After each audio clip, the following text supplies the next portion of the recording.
Magali a 22 ans. Elle est schizophrène. Elle peut entrer dans des crises d'une violence inouïe. Quand elle n'est pas en crise, ses journées sont rythmées par les mêmes rituels. Tous les matins, elle va à la boulangerie avec son oncle et sa tante qui l'ont adoptée quand elle était petite. Sa tante doit être assise obligatoirement à ses côtés pour la rassurer, mais aussi pour la surveiller, car à la moindre faute d'inattention, Magali peut en profiter pour faire une bêtise. Magali ne peut pas ouvrir sa porte elle-même. Non, on a été obligé de la bloquer parce qu'à 2 reprises, elle a ouvert la porte sur l'autoroute. Donc, il y a un danger qu'elle se fasse écraser.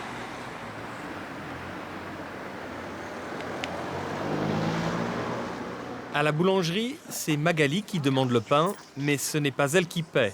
Impossible pour elle d'avoir le moindre contact physique avec une autre personne. Bonjour, une baguette, s'il vous plaît. Tiens, je peux pas payer. Je donne la table. 74 centimes. Au revoir. Je me sens agressée. Je me sens agressée quand on me touche, des trucs comme ça.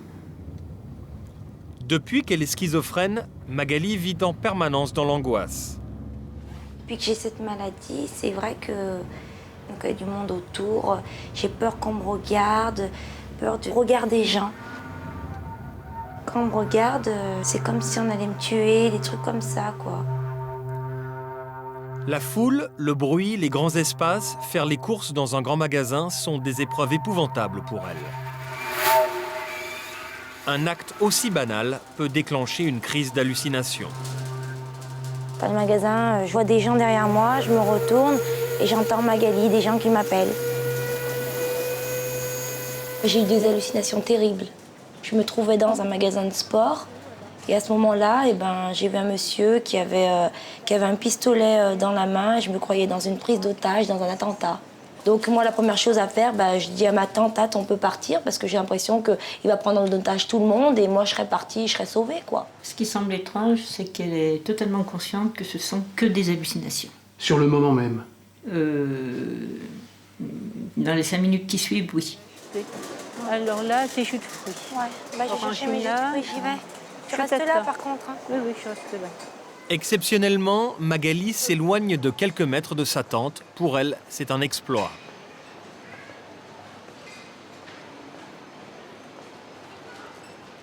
Et ma tante, quand on n'est pas là, ça me rassure pas quand je vois pas quelqu'un qui est de ma famille, ça me rassure pas.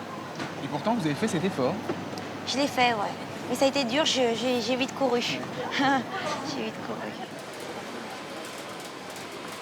Comme tous les schizophrènes, Magali a non seulement des hallucinations visuelles, mais aussi des hallucinations auditives. J'entends des voix, c'est pas des voix bien, c'est tout le temps des voix méchantes. Moi, ça me fait peur. Ça me fait peur. Et vous essayez de résister? Non, c'est comme ça vient consciemment dans la tête. C'est une voix qu'on entend, on est sûr de l'entendre, cette voix. C'est sûr, je pourrais redire les choses que j'ai entendues, je le dis, quoi.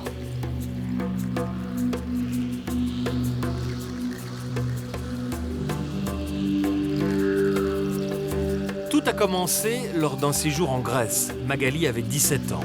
Elle était en colonie de vacances et un jour, son attitude délirante inquiète les moniteurs.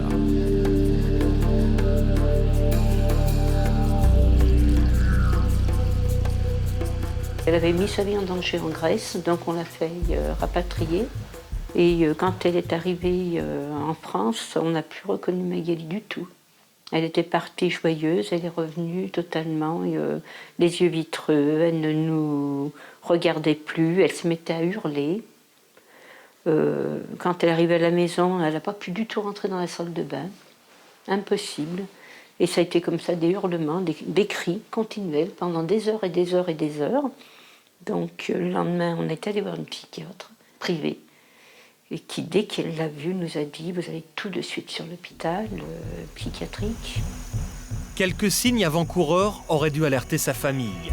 Magali était dans l'âge critique. C'est en général entre 17 et 25 ans que la maladie se déclare. Quand elle était au collège, elle voyait déjà des choses bizarres. J'étais au collège et je voyais des gens qui volaient derrière moi. Et moi qui volais aussi, comme un oiseau. À la fin d'année, j'avais des crayons à la main et je disais au crayon, m'abandonne pas, au crayon. Et votre souffrance, elle vient de là, de l'abandon, c'est ça?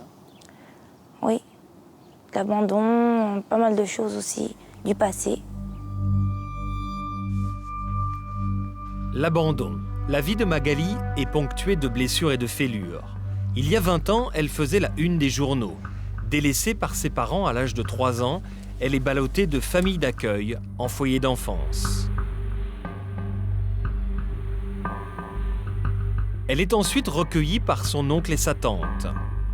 En 1987, le tribunal de Lyon leur confie la garde de Magali. Mais la jeune fille a toujours peur de l'abandon. Depuis 19 ans, elle n'a jamais revu sa mère.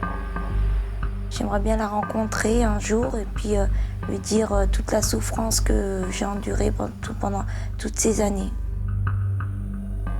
L'abandon aurait-il déclenché la schizophrénie de Magali? Pour Philippe Nuss, psychiatre, les origines de cette maladie sont toujours multiples. Les causes de schizophrénie, donc il y en a une partie qui sont génétiques, mais il y a aussi toutes les causes qui correspondent à des difficultés d'acquisition dans l'enfance ou des traumatismes affectifs, mais qui sont jamais uniques. Et c'est-à-dire que le poids génétique rentre pour 50% dans la maladie, mais l'environnement rentre pour 50%. Un environnement familial difficile pour Magali. Il y a 2 ans, elle découvre par hasard qu'elle a une sœur. Mais après leur première rencontre, Magali reçoit un SMS. Ma vraie sœur m'avait écrit « Deux mondes nous séparent, pas facile de rattraper ces années perdues. Je pense que le jour où tu remonteras la pente, on pourra peut-être envisager de se découvrir. Pour le moment, j'admets pas ta maladie. Ça va peut-être te blesser. Dans la vie, on récolte ce qu'on sème. Quand on veut, on peut. » Ce message m'a beaucoup touchée, parce que c'est le seul message que j'ai de ma sœur et qui m'a blessée. Comme tous les parents de schizophrènes, sa tante craint que Magali essaye de mettre fin à ses jours. 30% des malades atteints de schizophrénie ont un comportement suicidaire. Sa souffrance est telle qu'elle parle très très souvent de suicide quand même. Elle souffre tout le temps, toute la journée, tout le temps. J'essaye de tenir, mais c'est vrai que je pense au suicide aussi. Mais j'essaye de tenir parce que j'aime beaucoup ma famille et c'est ce qui me retient. Parce qu'ils ne m'ont pas fait de mal et moi je ne veux pas leur faire du mal. On se demande comment on peut souffrir de cette façon-là et rester encore là, parce que c'est une souffrance telle qu'il y a des moments où on se demande comment elle peut tenir. Mes absences, parfois sans doute, j'aurais pu m'éloigner. Avant de devenir schizophrène, Magali avait une passion, la musique. C'est la seule chose que la maladie ne lui a pas prise. Alors j'ai quelques mots tendresse, juste pour le dire. Je ne vous oublie pas, non, jamais.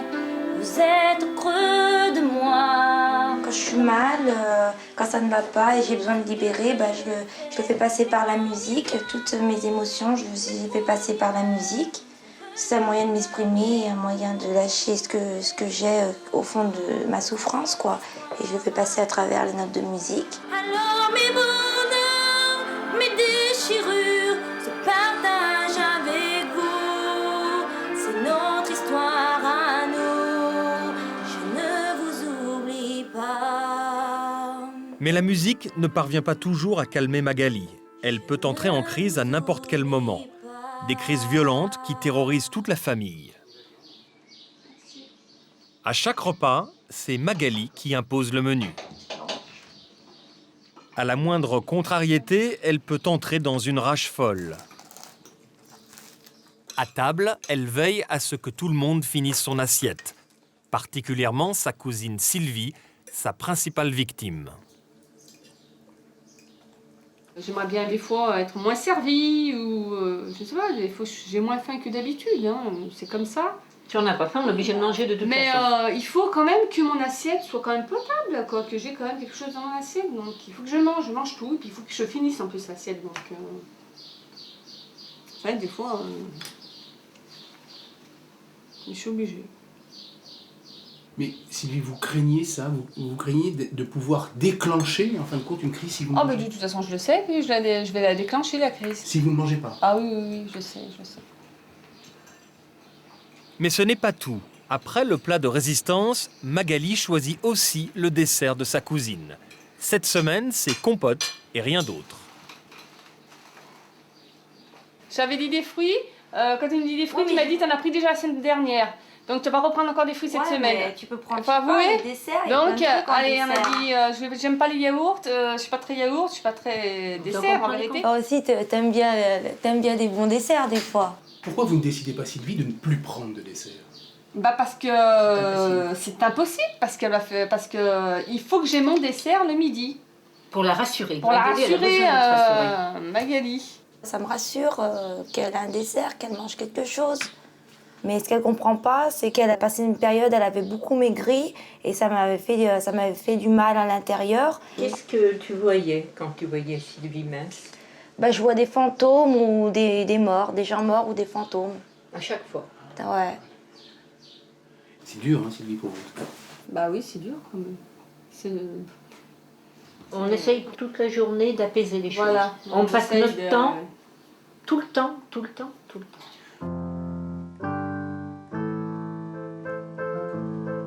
Malgré toutes leurs précautions, ils ne parviennent pas toujours à éviter les délires de Magali. Samedi matin, ma tante elle a été chercher des fruits au village. Et puis mon oncle il était dans la voiture avec moi. Je dis gentiment à mon oncle, tu peux mettre le chauffage s'il te plaît? Et mon oncle il m'a répondu, c'est pas toi qui paye le gasoil. Et moi je me suis sentie envahie et menacée. Et à la maison, je suis rentrée, j'ai tout cassé. Je m'en suis pris à l'armoire, j'avais tout cassé. Je m'en suis pris à mon lit que j'avais tout cassé dessous, les barres. J'ai arraché tous mes rideaux. J'ai écrit sur les murs des insultes. Et puis j'ai donné un coup de ciseau dans le mur. Quand je pète les plombs, plus rien n'y fait, quoi. Plus rien n'y fait. Je suis plus dans la réalité. Il faut me laisser toute seule parce que si elle est là, je vais m'en prendre sur elle. Et ça vous arrive, ça, quelquefois? Bah oui, de m'en prendre sur elle, ouais. Moi, elle me tape dessus, à coups de pied, à coups de poing. J'ai des bleus de partout, d'ailleurs. Donc, il a fallu l'intervention d'un voisin pour arriver à peu près à calmer les choses. Le problème, c'est qu'elle se blesse. Après, là, quand la crise est passée, je reviens à la réalité des choses.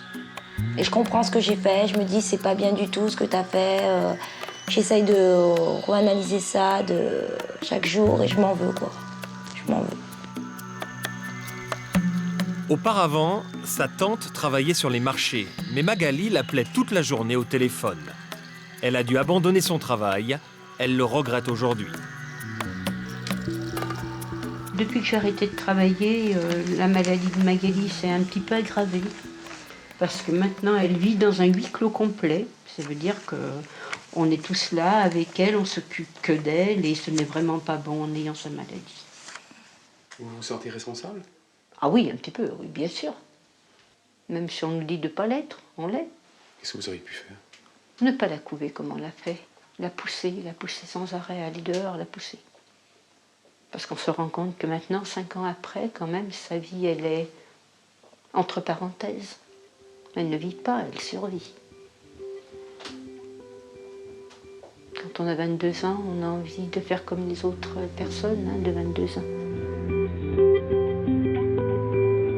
Mais pour le moment, Magali est incapable de vivre comme les autres jeunes femmes de son âge. Aujourd'hui, Magali est anxieuse. Elle va revoir sa meilleure amie de collège. Une grande première.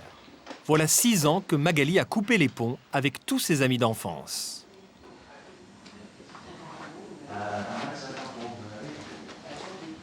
L'heure du rendez-vous approche.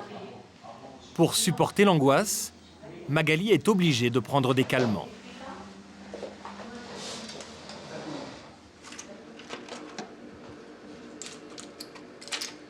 Celui-là, c'est pour l'angoisse. Celui-là, c'est pour les hallucinations, les voix et les délires. Et celui-là, c'est pour troubles de l'humeur, la dépression. De quoi vous avez peur en fait? Qu'elle m'envahit un petit peu, qu'elle vienne trop vers moi, qu'elle s'approche trop de moi, qu'elle parle trop fort ou des trucs comme ça, quoi. Elle est là, non?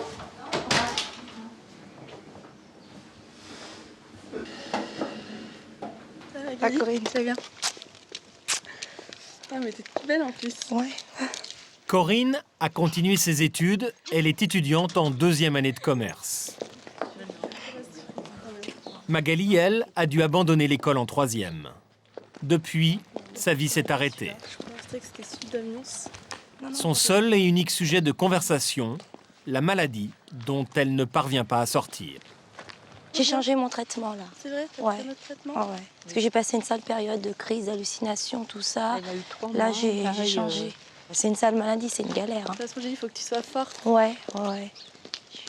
Parce que bon, c'est vrai qu'avant, Magali, elle était vraiment pleine de vie, quoi.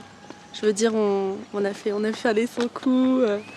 Elle adorait danser. Enfin, je veux dire, c'était vraiment quelqu'un de dynamique. Et puis, c'est vrai que maintenant, Elle peut très bien vivre avec une schizophrénie, comme tout le monde, avec des traitements appropriés, mais surtout, il faudrait qu'elle ait le courage d'aller vers les autres. Voilà. Tant qu'elle restera à la maison, elle ne peut pas s'en sortir. bon, je lui ai dit, la maison est ouverte, elle peut Voilà. passer quand elle veut. Il n'y a pas de souci. Donc, c'est quand que tu viens? Alors là, tu poses une colle. Je sais pas. Non, mais tu comprends que c'est pas moi, c'est la maladie qui m'empêche, quoi. C'est pas facile, mais... Les retrouvailles ont duré une demi-heure. Un exploit pour Magali. Un exploit pour l'instant sans lendemain. À ce jour, elle n'a toujours pas revu sa copine.